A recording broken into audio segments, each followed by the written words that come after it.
Olá, graça e a paz do Senhor Jesus. Eu sou o reverendo Haroldo Mendes, sou um dos professores do ISTL e é com alegria que eu chego até vocês através desse vídeo, nessa primeira aula, para conhecermos um pouquinho sobre os fundamentos do cristianismo. Muitas pessoas frequentam as igrejas, grande parte da população mundial já nasce num berço, num lar cristão, mas muitos não conhecem a história, os fundamentos da sua própria religião. E hoje eu quero falar um pouquinho sobre isso, a formação do cristianismo, como que ele surgiu, suas principais doutrinas e muitas coisas que vão esclarecer para vocês a razão da nossa fé, o porquê nós somos cristãos. O cristianismo, para quem não sabe, ele é uma religião monoteísta e está entre as 3 maiores religiões monoteístas do mundo.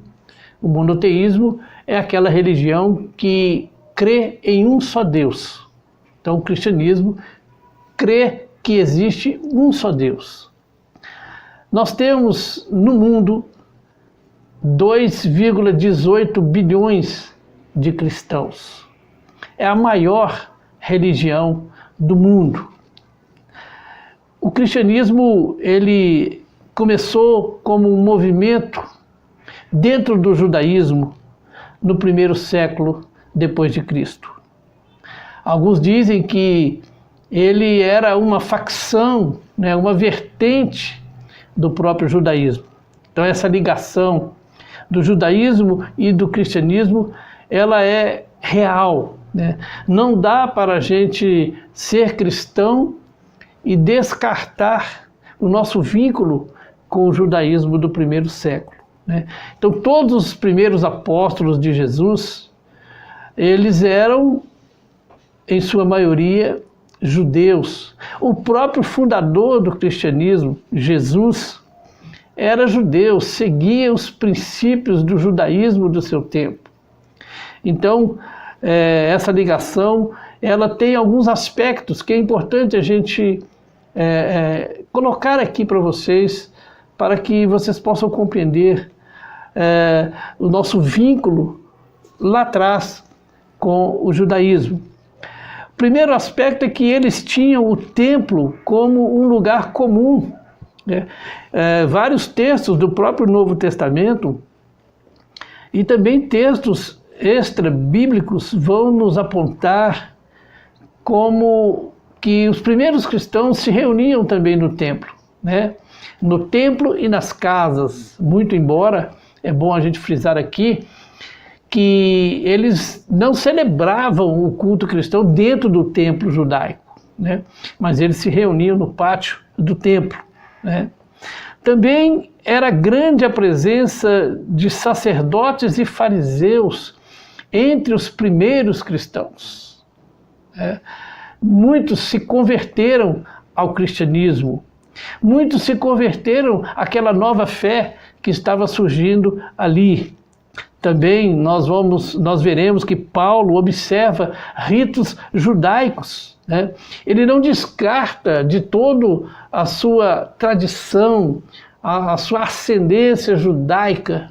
Paulo segue os princípios do judaísmo e pratica também seus ritos, embora ele fosse um cristão convertido. Também as sinagogas, logo durante o período do exílio, continuaram sendo local de adoração e de evangelização para os cristãos.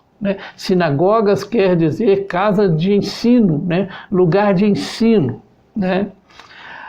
Também os primeiros líderes do cristianismo eram de origem judaica. Então é importante a gente poder saber pautar isso e observar esses detalhes. E o Antigo Testamento, para os cristãos, desde o princípio, era também a palavra de Deus. Haja vista eles não terem ainda o livro sagrado do Novo Testamento, eles não tinham o Novo Testamento.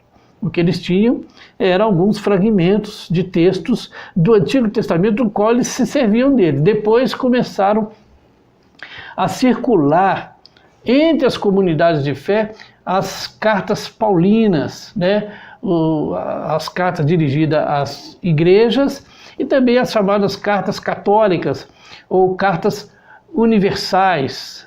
Mas isso nós veremos mais para frente em outra matéria.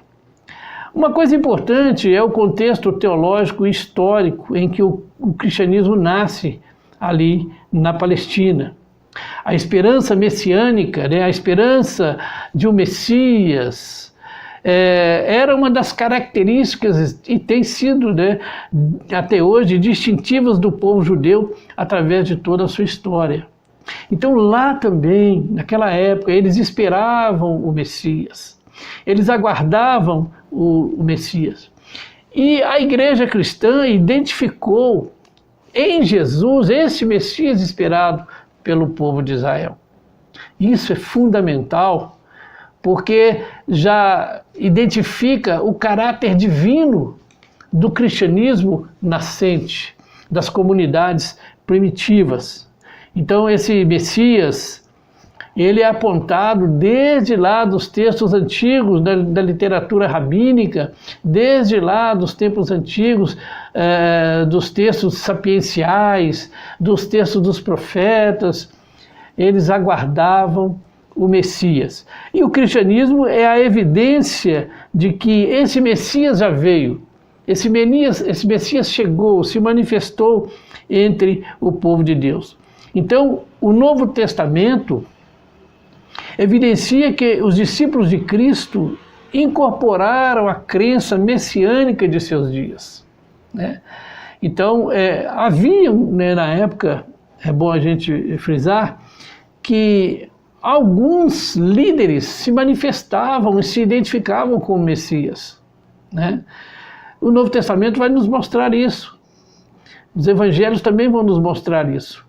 Mas nenhum deles teve a proeminência que o Senhor Jesus teve.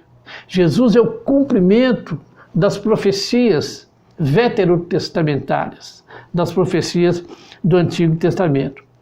Então, nós temos aí uma constante luta por hegemonia, o interesse, né, de terem uma posição de destaque no novo governo de Cristo, entre alguns membros ali da comunidade de fé primitiva. E também a incapacidade contumaz de entender o aspecto profético do Messias sofredor e o desespero de verem suas respectivas ideias frustradas demonstravam que eles esperavam a vinda de um Messias rei, né, que libertasse politicamente a nação. Então, a ideia que tinha ali no primeiro século de um Messias não era essa ideia que hoje nós temos de um Messias escatológico, né? De um Messias que vem para restaurar o reino, mas não o reino humano, mas o reino divino. O próprio Senhor Jesus deixa isso claro nos evangelhos, quando ele fala: o meu reino não é deste mundo, né? Então Jesus vem trazer um reino além, um reino de Deus, onde habita a justiça e onde habita a verdade. Mas os judeus da época de Jesus esperavam um Messias libertador. Então havia conflitos, inclusive entre os primeiros cristãos, sobre essa questão da autoridade, digamos, secular desse Messias. Eles achavam que Jesus iria libertar os judeus do domínio romano. E Jesus não veio para isso. Jesus veio para nos trazer a salvação, para nos trazer a boa nova. Então, queridos, é importante a gente deixar isso bem claro, bem definido, para que a gente possa compreender por que, na época, os judeus rejeitaram Jesus. Por que que eles não aceitaram Jesus como o Messias, como o ungido de Deus? Porque eles esperavam o Messias que os libertasse do domínio romano. Então, naquela época, a igreja caminhando mais para frente, né, no final do primeiro século, até então a igreja ainda não era muito definida teologicamente. Ela tinha a visão de um Salvador, ela tinha um Jesus com ela, né? Um Cristo Salvador eterno, e esse Cristo foi julgado e condenado pelo Império Romano, foi morto e ele ressuscita no terceiro dia, né? Aí a igreja, a comunidade primitiva fica numa expectativa, porque até ele se manifestar ressuscitado, a igreja ficou, podemos dizer, num vácuo de frustração, de desânimo, de tristeza, embora eles acreditassem na mensagem da ressurreição, mas ainda não tinham a comprovação de que Jesus realmente havia ressuscitado. Ele ainda não havia aparecido para eles. E aí, quando Jesus começa a se manifestar pós-ressurreto, com seu novo corpo ressuscitado, seu corpo glorificado, então a igreja se enche de força, se enche de ânimo, se enche de fé, de esperança. E aí vem o dia de Pentecostes. O próprio Jesus havia feito a promessa, né, dizendo que eles ficassem em Jerusalém até que do alto fossem revestidos de poder.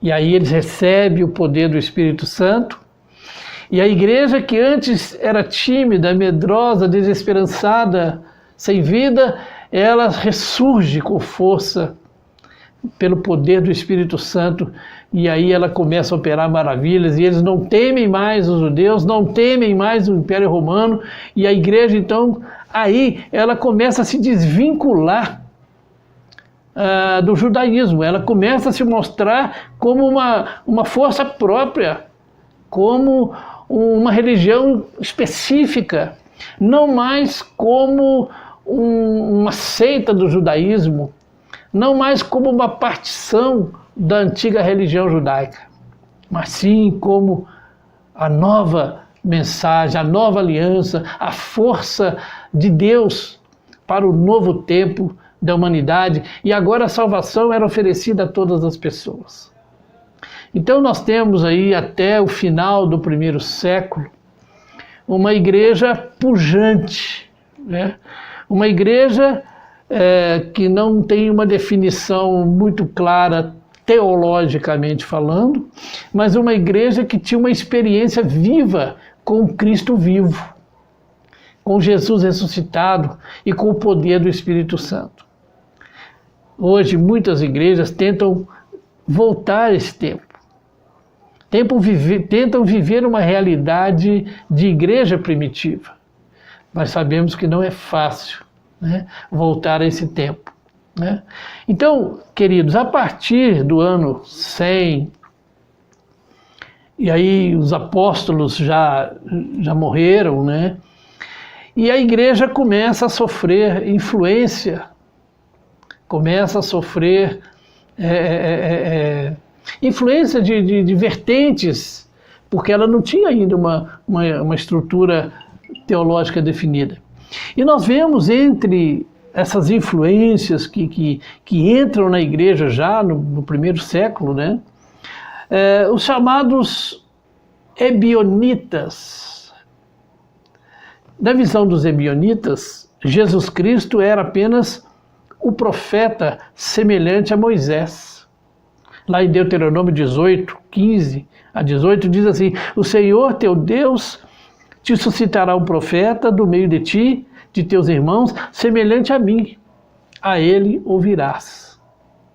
Então Jesus, segundo os ebionitas, era concebido apenas como figura humana, filho de José e Maria.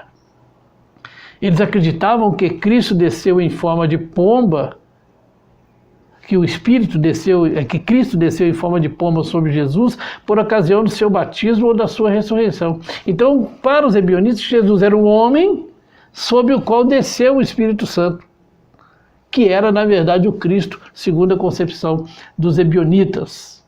Né? Então, sem alterar a condição humana de Jesus. Então, logo a encarnação, o nascimento de Jesus de uma virgem e a divindade de Jesus, Jesus como Deus, eram negadas pelos ebionitas. E os cristãos primitivos tinham plena convicção de que Jesus era verdadeiro homem e verdadeiramente Deus, porque ele havia nascido de uma virgem, segundo as profecias do Antigo Testamento, segundo as palavras dos profetas, de que a virgem conceberia e daria à luz a um filho, e o seu nome será Emanuel, que quer dizer Deus conosco. Esses conceitos dos ebionitas causaram um conflito inevitável com os seguidores de Jesus. A tradição central do cristianismo crê que Jesus Cristo foi milagrosamente concebido da Virgem Maria. Lá no Evangelho de São Mateus, que dos evangelhos é o mais judaico, Mateus escreve para os judeus, né? Diz assim, no capítulo 1, versículo 18, foi assim o nascimento de Jesus Cristo. Maria, sua mãe, estava prometida em casamento a José, mas antes que se unissem, achou-se grávida pelo Espírito Santo. O versículo 20 aqui enfatiza que ela não foi engravidada por um homem, mas que a criança veio do Espírito Santo. Essa é uma doutrina central da fé cristã. Porque Jesus tinha que ser concebido de maneira sobrenatural. Porque, embora ele viesse do ventre de Maria, ele também havia de ser concebido pelo poder do Espírito Santo, cumprindo as profecias veterotestamentárias. Os ebionitas negavam essa realidade. Diziam que Jesus era um grande profeta, mas não era divino. Era um profeta cheio do Espírito Santo. Era um profeta que Cristo veio sobre ele, espiritualmente falando, mas ele não era Deus conforme a concepção cristã. Então essa é uma doutrina fundamental, meus irmãos, meus queridos, minhas queridas, porque aceitarmos Jesus como Deus faz toda a diferença na nossa fé.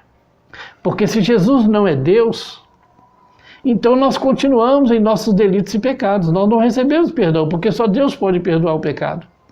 Só Deus pode redimir o pecado. Então é importantíssima essa doutrina da divindade de Jesus. Cristo, segundo o Novo Testamento, nasceu de uma mulher. Lá em Gálatas 4:4 diz isso. Mas em vez de ser concebido pela união de um homem e uma mulher, ele foi concebido pelo poder do Espírito Santo, pelo poder do Altíssimo, conforme registra Lucas no capítulo 1, no versículo 35. E assim, a pessoa nascida, aquele ser que nasce ali, era tanto divina quanto humana. É bom ressaltar que a doutrina da Igreja Cristã diz especificamente que Jesus não foi criado, que Jesus ele foi gerado do Pai, pelo poder do Espírito Santo. Então é muito importante isso, porque há doutrinas que dizem que Jesus foi criado, né? Isso vocês vão estudar na história da Igreja, quando estudarem o arianismo, né? A doutrina que nega a divindade de Jesus e que diz que Jesus foi um ser criado maior do que os anjos, mas menor que Deus o Pai.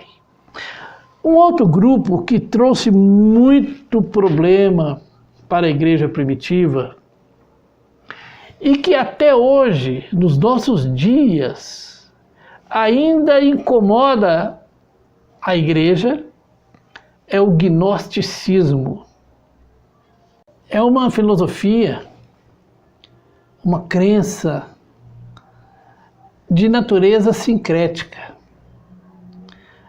Sincrética é aquilo que mistura várias concepções de fé, várias ideias, várias doutrinas em uma só. Então ela é sincrética da sua formação, envolvendo as tradições da astrologia babilônica, do dualismo persa, da escatologia e da tradição sapiencial judaica, e também envolvendo a filosofia helênica, que é a filosofia greco-romana, grega e romana. Isso, o gnosticismo cresceu e se expandiu muito na Ásia Menor, e ali ele influenciou o cristianismo de maneira poderosa já no primeiro século. As cartas de João combatem veementemente o gnosticismo. João foi o último apóstolo vivo, né? Já no ano 100, quando João escreve o Apocalipse, escreve a primeira, segunda e terceira carta, já combatendo ali a doutrina gnóstica, né? O gnosticismo, ele coloca crenças que conflitam com a tradição apostólica, né? Primeiro, a negação da divindade de Cristo. Os gnósticos entendiam que Jesus era um ser meramente espiritual, né? Um ser meramente fluido, né? E negavam a sua humanidade. E mais, eles se achavam superiores aos demais cristãos. Diziam, por causa da palavra gnose, que quer dizer conhecimento, eles diziam que tinham conhecimento superior, que estavam acima, que estavam além. Mas uma das doutrinas mais combatidas por João, inclusive, dentro do cristianismo, era a doutrina do chamado docetismo. Vem do grego dorkel, que quer dizer aparência. Diziam os gnósticos que Jesus tinha apenas a aparência humana, mas que ele não era humano. E se ele não era humano, ele não morreu na cruz, ele não derramou seu sangue por nós. Então essa doutrina gnóstica é uma doutrina que envolvia muito paganismo no meio. E eles estavam infiltrados nas comunidades de fé do primeiro século. Então a igreja combateu com veemência o gnosticismo. Nessa primeira aula nós não vamos aprofundar nessas doutrinas, porque nós não temos tempo para isso, né? Apenas dando aqui uma luz, né, para vocês compreenderem o que aconteceu ali na formação, nos fundamentos do cristianismo, né? Vamos ver agora, queridos,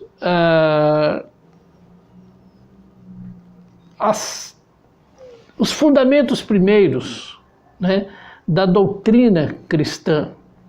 Em primeiro lugar, é importante entendermos, no que tange às crenças centrais da fé cristã, do cristianismo, é bom entender que a igreja cristã nunca foi, desde o princípio, nunca foi algo uniforme, né? As pessoas têm a ideia de que o cristianismo primitivo era tudo bonitinho, certinho, todo mundo acreditava na mesma coisa, tinha aquilo que era básico, né, que era fundamental da fé, que eles não arredavam o pé, que a gente vai falar sobre isso. Mas a maneira de ser, o jeito de adoração, algumas outras doutrinas eram várias. Não existia unanimidade em crenças e práticas, né? Mas as doutrinas centrais, entre elas nós temos o Messias, a doutrina do Messias, o enviado, o mensageiro, o Cristo. Essa era uma crença primordial, que era a messianidade de Jesus. Mesmo com divergências nos pormenores dessa crença, os grupos cristãos sempre mantiveram, todos eles, que Jesus de Nazaré, o filho do carpinteiro José, cumpriu as profecias messiânicas da Bíblia hebraica. Então, para os cristãos primitivos, Jesus era o cumprimento das profecias do Antigo Testamento. E disso eles não arredavam o pé. Então, isso foi caminhando ao longo dos séculos, né? Uma outra doutrina, aliás, é bom citar aqui um versículo, que está lá em Jeremias 23, 5 e 6, que diz assim: eis que vem dias, diz o Senhor, em que levantarei a Davi um renovo justo, e sendo rei, reinará e procederá sabiamente, executando o juízo e a justiça na terra. Nos seus dias, Judá será salvo, Israel habitará seguro, e este é o nome de que será chamado o Senhor, justiça nossa. Esses textos estão em Jeremias 23, 5, 6 e também em Miqueias 5, 2. E por isso, tanto Mateus quanto Lucas deixaram claros que José e Maria eram descendentes da tribo de Judá, tribo de Davi, conforme Mateus 1 e Lucas 3, 23 a 38. Gente, nós temos também o Evangelho, né, que é a doutrina fundamental, né, que é a proclamação. A palavra Evangelho é uma palavra grega, que no grego é euangelion, né, que é composta aí de dois radicais. Bem, e agelion, ou angelon, né? Anjo. Então, traduzindo literalmente, a palavra evangelho quer dizer notícia boa, boa nova, notícia alegre, notícia alvissareira, mensagem alvissareira. Angelos, no grego, é mensageiro, né?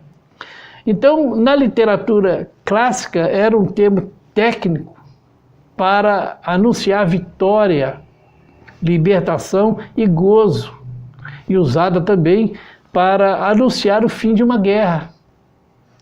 Anúncio que, mediante vitória, traz a vitória, a paz, que a paz foi instituída.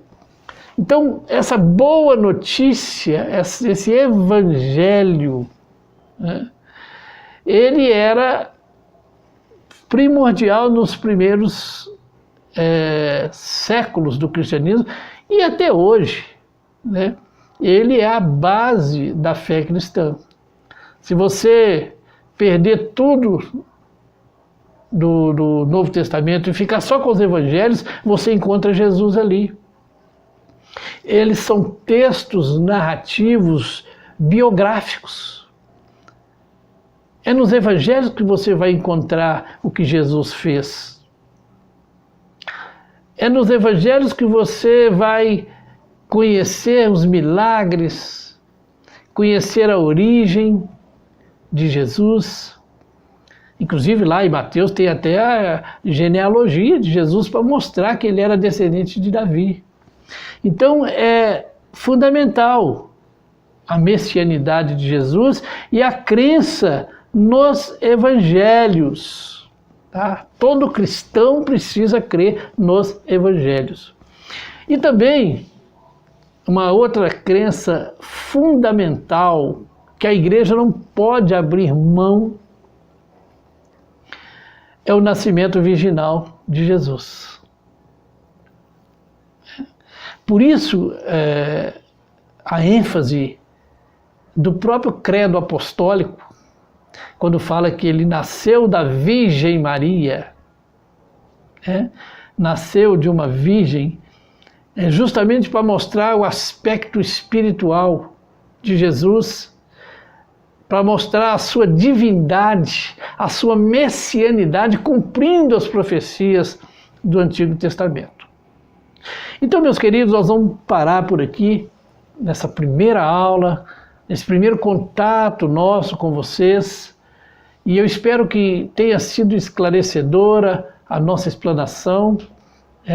As dúvidas vocês poderão mandar para nós dos contatos que estarão no site do ISTL, e fala com a gente, nós queremos responder vocês, nós queremos interagir com vocês. Nós temos muito ainda para falar, mas essa é a primeira aula, para não ficar cansativo para vocês, a gente vai fechar até aqui sobre os fundamentos do cristianismo, essas doutrinas básicas da fé cristã. Que Deus abençoe vocês. Um grande abraço do seu irmão, do seu amigo, Reverendo Haroldo Mendes.